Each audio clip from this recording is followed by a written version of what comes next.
Confuse है नगर पंचायत गायघाट के मतदाता। किसी राजनीतिक पार्टी पर नहीं, चेहरों पर केंद्रित होता जा रहा है गायघाट नगर पंचायत का चुनाव। गवई आत्मा के साथ नगर बनने की तैयारी में दिख रहा है नगर पंचायत गायघाट। बस्ती जिले का नगर पंचायत गायघाट, जहां पहली बार चुनाव होने जा रहे हैं। गायघाट नगर पंचायत की बात करें तो यहाँ 9025 मतदाता हैं जो 11 मई को अपने मतदान का प्रयोग करेंगे। गायघाट नगर पंचायत का निर्माण गायघाट ग्राम पंचायत गाना, ग्राम पंचायत पियारेपुर और छोटे छोटे पूर्वे यानी बंजारी जो, जगदीशपुर, पिपरा, कुल मिलाकर नगर पंचायत गायघाट का स्वरूप दे दिया गया, जिसमें कहा जा सकता है कि आधे में सिर्फ गायघाट ग्राम पंचायत मानी जा सकती है और बाकी आधे में सभी है। यानी गायघाट का मतदाता इस चुनाव में निर्णायक की भूमिका में है। बात करें तो यहाँ का चुनाव 4 लोगों के बीच लड़ा जा रहा है। अध्यक्ष पद के लिए भाजपा, सपा, बसपा और निर्दल प्रत्याशी धर्मेंद्र पासवान मुख्य लड़ाई में शामिल हैं। इन चारों प्रत्याशियों में किसी को कमतर अभी आज की तारीख यानी 7 मई तक कम नहीं आंका जा सकता, क्योंकि सब अपने पैर पैतरे आजमा रहे हैं और अपने लिखे हुए चुनावी स्क्रिप्ट को लोगों के बीच में जाके दोहरा रहे हैं, जिसका लोगों पर असर भी दिख रहा है। असर ये कि गायघाट का मतदाता पूरी तरह कंफ्यूज हो गया है। कुछ विशेष निष्ठा के लोगों को छोड़ दिया जाए तो एक जो सामान्य मतदाता है वो किसी के पक्ष में कुछ भी बोलने की स्थिति में नहीं है।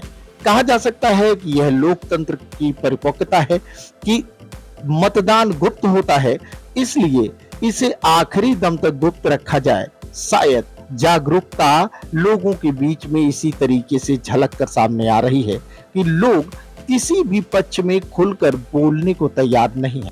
खासकर गायघाट बाजार की बात कर रहे हैं, जहां पर सभी मतदाता सभी प्रत्याशियों का आगे बढ़कर स्वागत कर रहे हैं।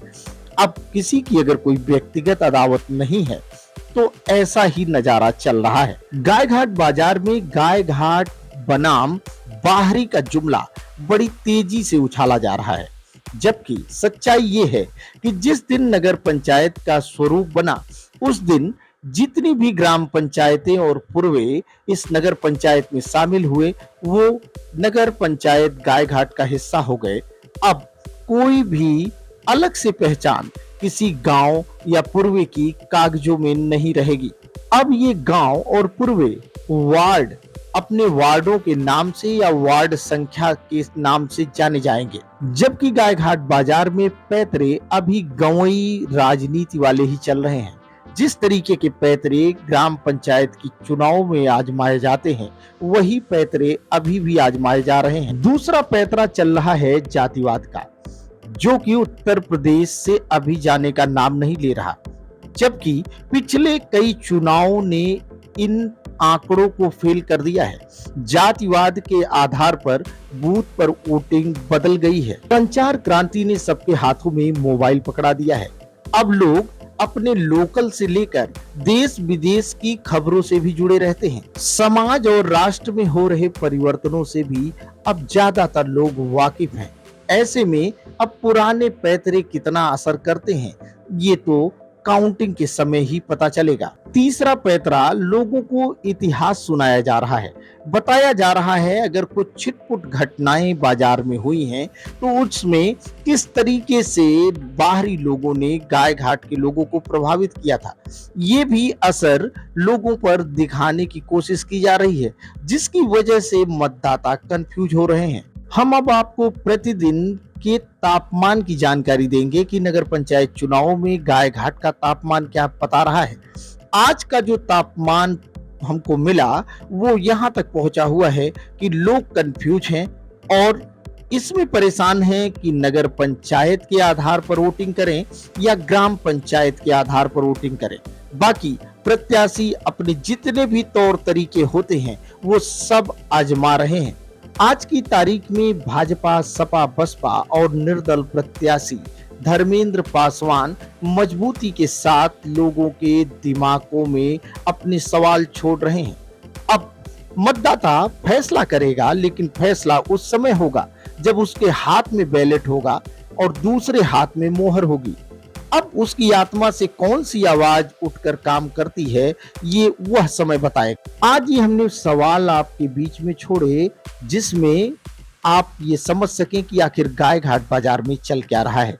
साथ ही साथ प्रदेश में सरकार, केंद्र में सरकार, तो लोग इस बात पे भी विचार कर रहे हैं कि अगर भाजपा का कैंडिडेट जिताया जाता है तो पक्का नगर पंचायत का विकास होगा, क्योंकि सरकार जो बातें करती है कि ट्रिपल इंजन की सरकार, वो यहाँ काम करेगी।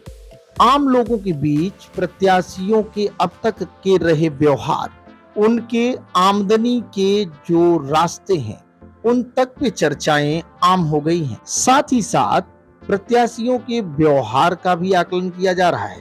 बात करें भाजपा की, तो भाजपा में चेहरा सुनील गौतम, छोटू भले हों, लेकिन मूल्यांकन पिंटू तिवारी का हो रहा है। अब आने वाले 24 घंटों में आखिर ये प्रत्याशी अपने तौर तरीकों, पैर पैतरे से क्या प्रभाव बना पाते हैं और ये चुनाव किस दिशा की ओर आगे बढ़ता है, इसकी जानकारी भी हम आपको अपडेट करेंगे। लेकिन आज की तारीख में चार की चारों प्रत्याशी मजबूती से लड़ रहे हैं। चुनाव से अपडेट रहने के लिए द्वाबा न्यूज को सब्सक्राइब कीजिए, अपना प्यार इसी तरह से बनाए रखिए। अब दीजिए दीपक दुबे को इजाजत। कल फिर हम आपसे बात करेंगे बदले हुए तापमान के बारे में। नमस्कार।